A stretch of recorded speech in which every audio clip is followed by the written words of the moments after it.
Welcome, everyone. Nice to meet you. My name is Evelyn, and I'm going to be joined today by my colleague and counterpart, Trent Wakenight.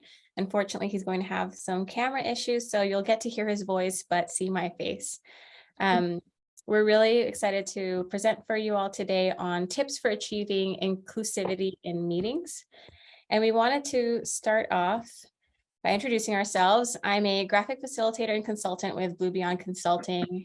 And as our fun fact, I wanted to share that I just recently wrote and published a children's story honoring my Filipino heritage and love of climbing mango trees. And I'm about to post that on Monday on LinkedIn. But why this topic is particularly important to me is that I've seen the magic that happens at events when you convene diverse groups of people where they're invited to participate fully as themselves. And thank you, Evelyn. I'm Trent Wakenight. I'm a professional facilitator. I've been working in the facilitation field for a little more than 20 years and do facilitation primarily in IT environments, a lot of work in STEM disciplines and fields, and a significant amount of work with STEM entities in the federal government, where we try to bring diverse groups of people and diverse perspectives for some pretty large global challenges. And so this topic is particularly important to me as I've seen the value of having a range of voices in the room to get beyond singular solutions and layout options. I also believe that this topic of inclusivity is important because we more and more, as we go through this period of quiet quitting and great resignation, that we need to recognize that inclusion in teams, inclusion in groups, especially as more people are working remotely, is important for our well-being. So that's why I'm invested in this topic and excited to be here with you today. Thanks, Trent. And just to set the tone, we want to remind everyone that in our definition of inclusion, it's creating this environment where individuals or groups can feel that they're welcomed, respected, and supported and valued to participate fully. So they feel comfortable to show up themselves and they have equitable opportunities to voice their opinions and add their contributions. And so our presentation is on tips for achieving the most inclusive environment for everyone to participate in. So one of the places where that starts is in the pre-meeting. And I don't know about all of you, but there are times where I've been asked to organize a meeting, facilitate a meeting, and you get into that environment and you've got a few loud voices. You've got people who might be sitting at the head of the table. And frankly, you've got people kind of like me, tall, white, older, male, who in certain social constructs kind of feel like this is their license to control the agenda and control the platform. As a rule, Evelyn and I invest just as much time in the pre-meeting, if not more, equal to the actual meeting time itself. And what we found as we go in and have these pre-meeting conversations is you start to peel the layers on individual identities and how people might show up, individual fears and concerns, and the dynamics of particular teams. So really investing this time in the pre-meeting helps once you get into the meeting and start to understand what roles people could play, where in other words, without doing that and without having that knowledge, people might be disenfranchised. One of the other aspects of really looking at pre-meeting as it relates to inclusivity in meetings is giving some people that chance to empty out their backpacks. And what I mean by that is there are occasions where as facilitators, Evan and I sit down with someone who's going to be in the meeting and they just want to get everything off their chest and every concern and every an issue and every question. And this is an opportunity to do some of that without doing it in the meeting and having that emptying out of the backpack onto the table for the first 15 minutes, and then that person quietly retreating to the background because they feel like they've said their piece. So what we always recommend is to do some pre-meeting work to set a scale. There are times where we might invest double the amount of time that we would actually be in the meeting. So if it's a 4-hour meeting, we might spend the equivalent of 8 hours really having some of this engagement. The last thing I will add is it's an opportunity to really sit down with a leader for a team or a meeting. And there have been times where we do this and realize that there's really a disconnect between what that person might be imagining about what's going on in their team and what the team itself is feeling and how people are feeling with respect to their inclusion in activities and inclusion in decisions. So the intentional design of the environment is really important because it can create better opportunities for inclusion and increase collaboration among participants. So I invite you that when you think about your environment that you'd like to set a space for your participants, what kind of feeling and experience would you like them to go through? And there are 3 different kinds of environments that you might consider: physical, virtual, and hybrid. So for the first one, here are some things to consider if you're going to have a meeting in a physical space.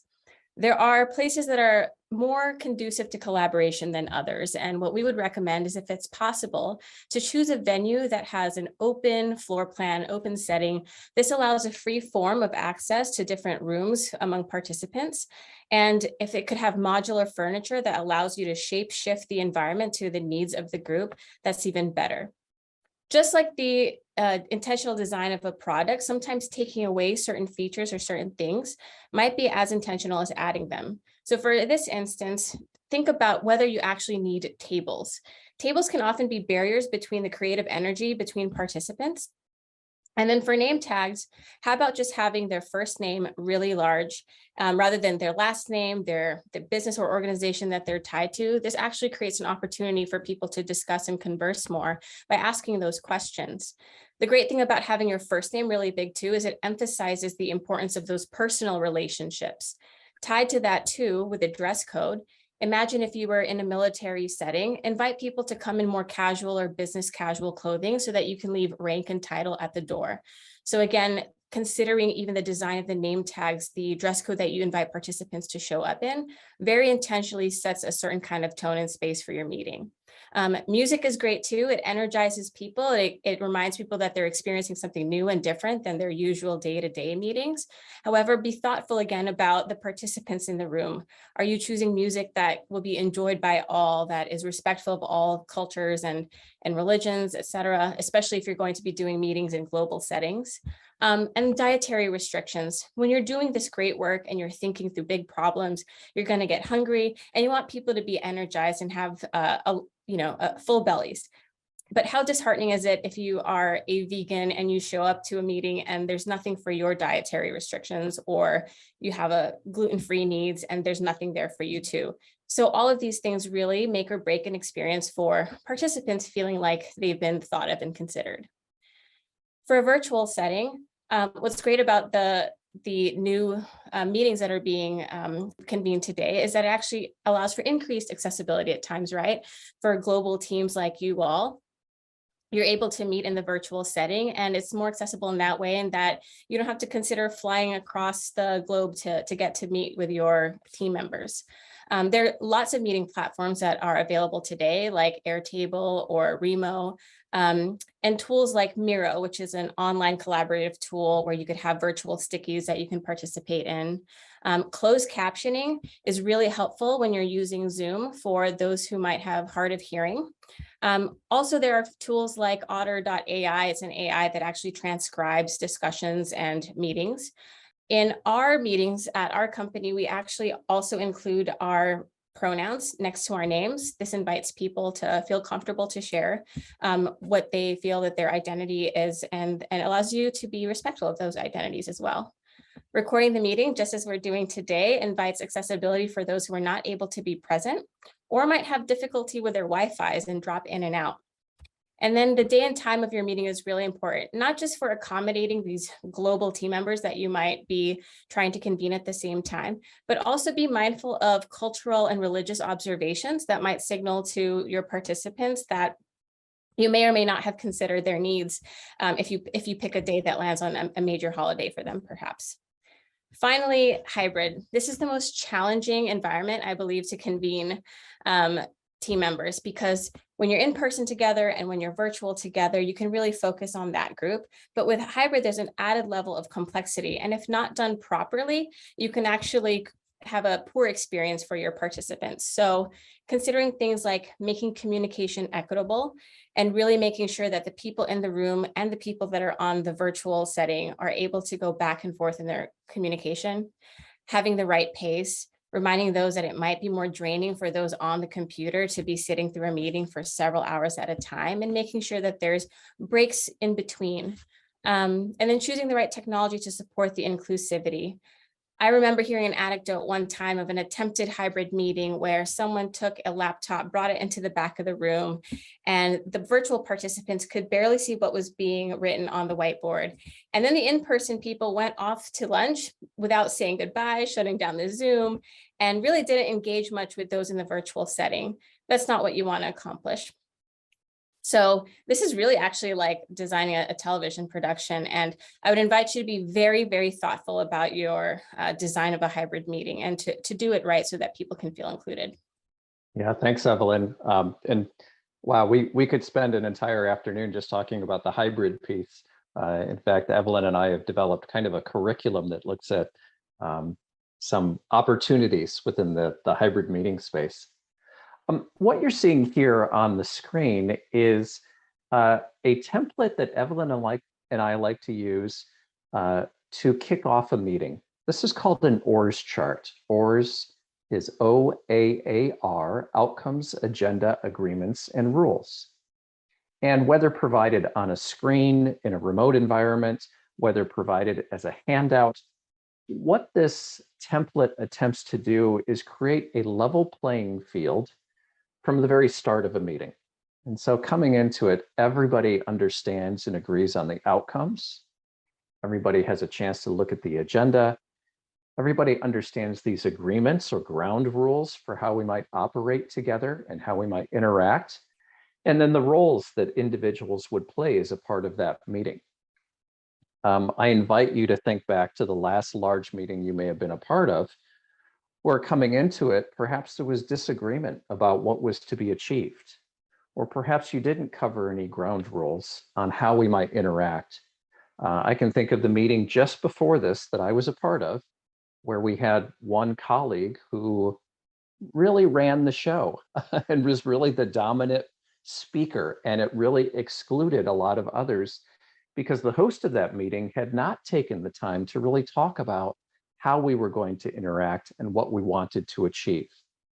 Taking just a few minutes at the beginning of meeting to cover something like this actually can lead to a more efficient meeting. So it's the whole idea of going slow to go fast later on. So this is the OARS chart. It's created by a company called The Grove. And another approach that Evelyn and I have used is the next one here, Evelyn, and it's called the Power Startup. Same type of idea, but a different type of format that simply looks at other ways to convey the same kind of content. The inclusion I like here is this WIFM in the middle. WIFM stands for what's in it for me. So the idea is that you might take opportunities as a group at the beginning to say, what do I hope to get out of this meeting? What do I hope to bring to this meeting from which others could benefit? So the Power Startup is another format that you might use to kick off a meeting. Now, one of the things we'd like to go back to is this idea of meeting agreements. And some people call these guiding principles. Some people call these ground rules. I like the word agreements. And in fact, as facilitators, I might suggest some to a group, but then offer up opportunity to say, what agreements do you typically use? Or what agreements might be helpful for the kind of conversation we want to have today? And so I'll cover each of these here. These are 4 of my favorites and ones that I find to be pretty applicable for a lot of situations. This first one is called the beach ball principle. So imagine if you hold up a beach ball in front of yourself, and you might be seeing the blue colored stripe, and Luis might be seeing the red colored stripe, and Brenda might be seeing the green colored stripe, and Rebecca might be seeing the yellow colored stripe. The idea is that we're all looking at the same beach ball, but we're approaching it with our own viewpoint or our own perspective. And so it's the same topic. I just need to recognize that my view of this beach ball may be different than Morella's view or Raquel's view of this beach ball or this topic. I was told just the other day that the beach ball principle actually originated with the restaurant chain TGI Fridays, that it was part of their training manual all the way back to the 1980s. So fun fact for you there. I was also told that at that time, TGI Fridays was like the preeminent restaurant. So I'm not sure about that, but you know, that was the 80s. Rabbits and squirrels is another agreement that I love. The idea is that as a group, you're reminding them that if there are times where our conversation starts to go off on a tangent or spiral down into a rabbit hole, anyone in the room has the opportunity to say, okay, we're acting like rabbits, let's get out of the rabbit hole. Or we're acting like squirrels, just chasing each other around the trees. And in fact, I have my own little stuffed animal, rabbits and squirrels, that I bring to meetings and put out on the tables. So if somebody feels like we're getting into a rabbit hole, they can pick it up and just hold up that rabbit in the air. And it's a cue to me as the facilitator to say, let's come on back, folks. The other agreement that I'll touch upon here is the idea of the drinking horn. So with the drinking horn, as the story goes in Norse mythology, when the Scandinavian warriors would go out on their quests and have a successful quest, they would pass around the drinking horn. It was this animal horn filled with mead or whatever they might have been drinking. And each person would take a sip. And the idea is that by the time the drinking horn got around to the last person, there had to be enough liquid or alcohol or mead left in the drinking horn for the last person to still be able to enjoy some. So the idea here is to allow equal space and open space for all to contribute and all to say something and all to have a role. In introducing this agreement, I have had groups in the past who say, people will raise their hand and say, it's my turn with the drinking horn, and really embody this kind of metaphor. So, these are fun ways and colorful ways to start to establish a sense of inclusion and strive for equal time at meetings right from the very start. We wanted to give you some potential exercises that you could use in some of these meetings to encourage inclusivity. So one of those is the think, write, share. Not everybody is prepared to deliver their ideas immediately. And the model of think, write, share invites everybody to think first about the prompt that they've been given, then potentially write their notes on either a physical sticky or whether online on a virtual sticky in a board like Miro, and then to share and discuss. This allows, again, this honors introverts and allows everybody the time to get their voices heard, even if they actually don't verbalize them. Thanks, Evelyn. One of the others that you might use to allow for equal platforms of sharing and idea generation is this snowball activity. It's also called the 1+2+4 activity. And so imagine this, imagine the challenge that all of us have here is to decide what food we want for company happy hour this afternoon. And so each of us would have one opportunity as an individual to maybe identify in a sticky note or index card or just in our head, one food we'd like to see there. And so Rebecca might say, well, I really think we should have pizza at happy hour. And so that's the one part of this. The two part becomes where I and Rebecca then start to have that conversation. Rebecca says, well, I think we should have pizza. And I've said, well, I think we should have tacos. So, we have to start to come to some agreement on the pros or cons of that. And let's say together, two of us, we decide, okay, we're going to have pizza. And so we take our idea and our pair to two other people who've been talking, and now we become four, and then start to work out an answer there among the four of us. So it's this additive activity. It's 1+2+4, and it gives everyone in the room the opportunity to have some say and some input. 25×10 crowdsourcing is another concept that you can use for a large group. And it's a form of idea sourcing and prioritization conducted really over about a 30-minute time period. The idea is that each person in the room has an index card to write one idea or concept or thought. At a certain point, everyone passes around those cards without reading them, and then you start the process of the crowdsourcing. I, as an individual, would read the ID on the index card that I've gotten, and I would score that from 1 to 5, 1 being, this isn't such a great idea, and 5 being, this is the best idea possible. We have another round where we pass those cards. I get a new card, and I score that one 1 to 5. You do 5 rounds of this, and by the end of it, you reveal the scores on those index cards. So any one index card could have a maximum of 25 points, meaning this is an idea that at least 5 other people looked at and scored as highly as possible. As a group, you might take your top 10 ideas and put those together and say, all right, let's further, diagnose these and make some decisions about this. The idea with all 3 of these exercises honors our role as meeting hosts or facilitators, and that is we want to hold a space where everyone has a voice and everyone can feel included in the discussion and the idea generation. So. Thank you so much. We just want to leave you with this thought and invite your questions. Thank you so much, Evelyn and Trent. That was very insightful. There's a lot of details I didn't realize that could really help inclusivity in a meeting. I had one question. I saw you mentioned including introverts. Do you have any additional tips for including introverts in a meeting? Yeah, thank you for asking, Helena.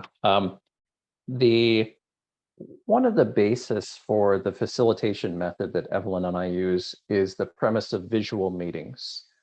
In other words, how can you bring templates, graphics, drawings, either into a meeting from the very start, or even in a pre-meeting setting, or within a meeting, start to create some of these visuals and make use of visuals.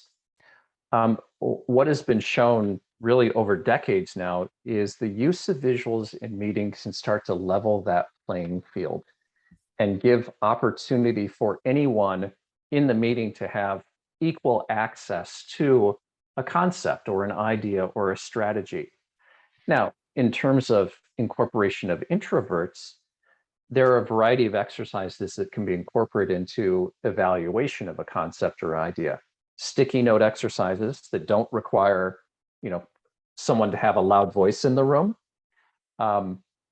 Opportunities and exercises where you can actually design smaller group conversations to elicit those voices that might be a little bit quieter, or people who might be new to a group and feel a little bit more apprehensive. I think of myself as an introvert, despite being a facilitator. There are times where I'm looking for opportunities to ask questions without burning my social capital or putting myself up there on the stage. And so having some of those smaller group activities like the 1+2+4 that we were touching upon is one of those ways to bring in introverts. And I would just add that thoughtful consideration around how many of the activities that you've planned for the group are group activities, smaller group activities, or even just individual time, because you can absolutely design workshop assignments that are just meant for the individual to contribute. Okay, great. Thank you, guys. Any additional questions?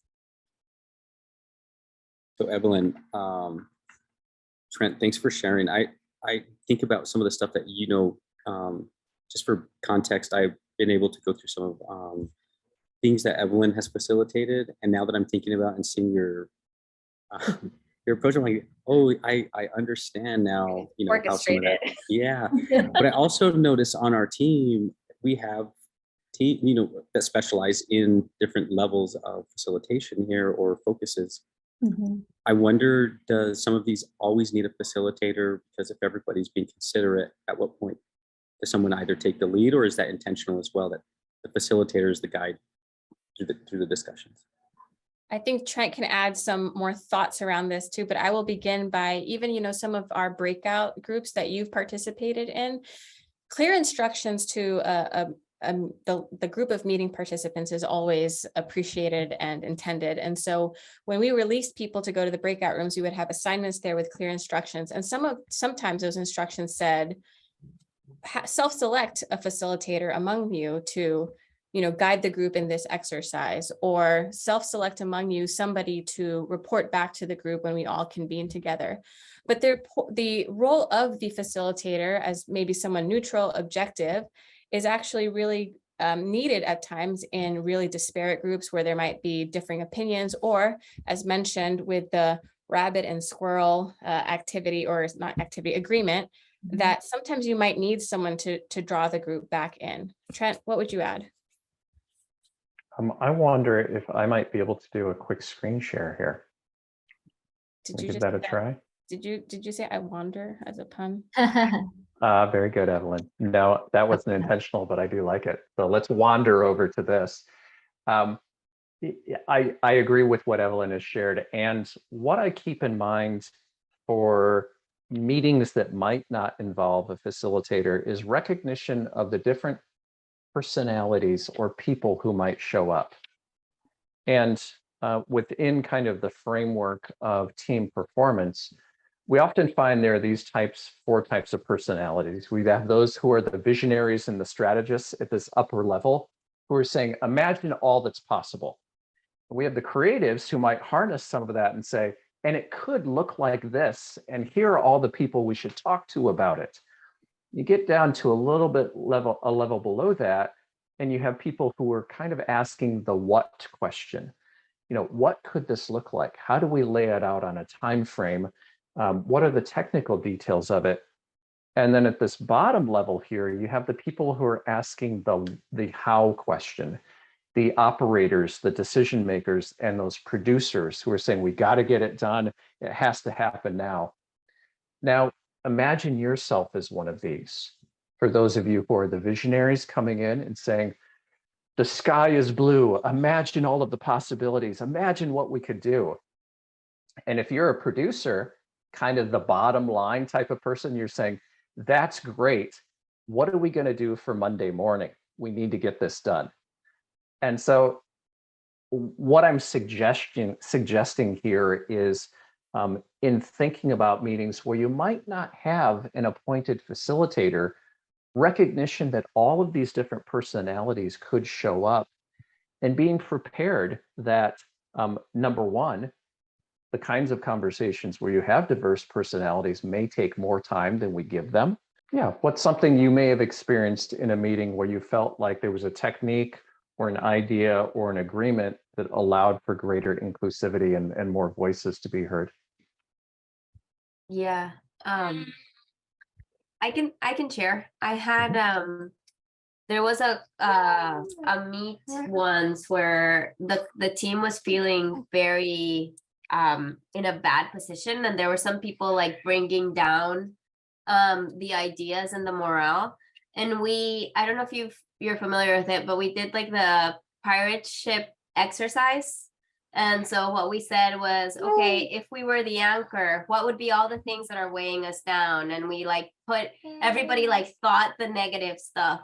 And then we started to move up the pirate ship, and they were like, well, what if we were the person that was steering the pirate ship? How would you steer this project? And what would be if you were the sightseer looking out into the mast and all the sea? And it really helped reshape how people were seeing things, and it helped some people that were only like sitting in the visionary positions or in the steering position think about what was weighing down, and some people that were only thinking about weighing down and all the negatives, how they could steer and how they could see above the water. And I felt like after that meeting, the whole team was in a more central position and everybody was like more aligned. So that was really positive, and it felt like, we got to an understanding and very shared, and people, it was like between a client and Right.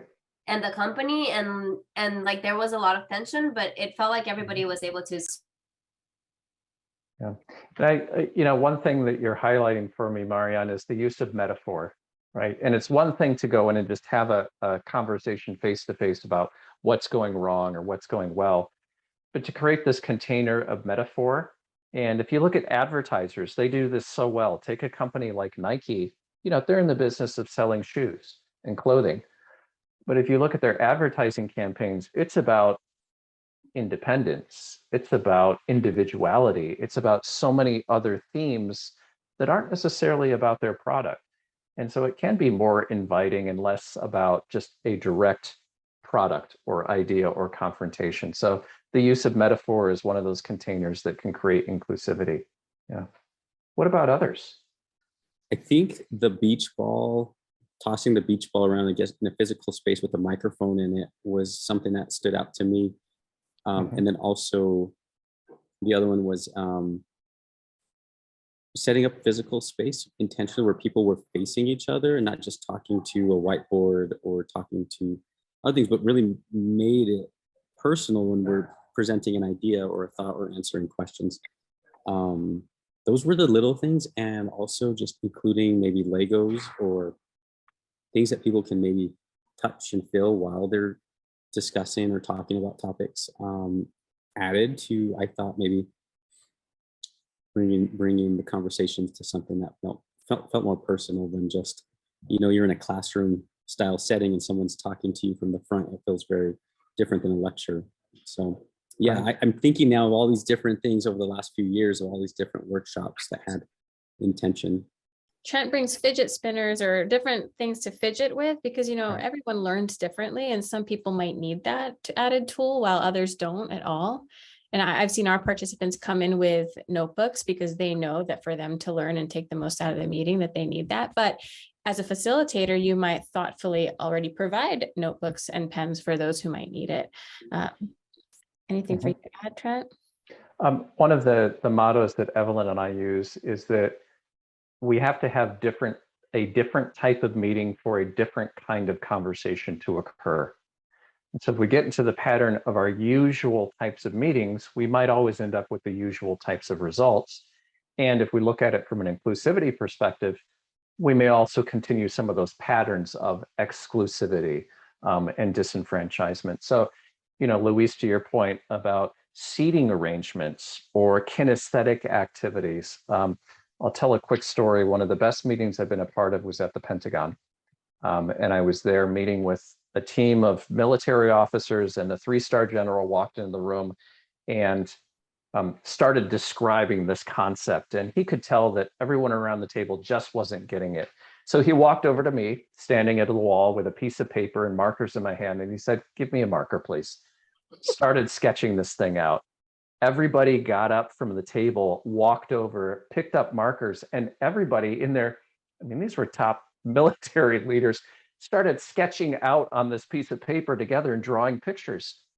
This 3-star general said, "I think you all get it now." Walked out of the room 10 minutes later, and the group looked at each other and said, some of them said, "We've been here for years. We've never quite understood what he was trying to say. 10 minutes of standing here sketching this out together, we get it. We understand it now." And it was just a different type of process to tackle the same kind of challenge they've been working on for years. Holly Ann, I want to be sensitive to the time frame here, and I imagine there are probably a lot of great ideas here and experiences that people have had. Yeah, I guess we should wrap this up. I feel like we could talk about this all day. But thank you so much, Evelyn and Trent, for sharing your experiences and your knowledge. Thank you. Thanks for the invitation. Yeah, of course. And I'll let everyone go and have a happy Friday. Happy Friday. Do you mind, Evelyn, Trent, if we share your information with the team? Yes. Oh, Would that be please all right with do. you? Please do. Yeah. Yeah.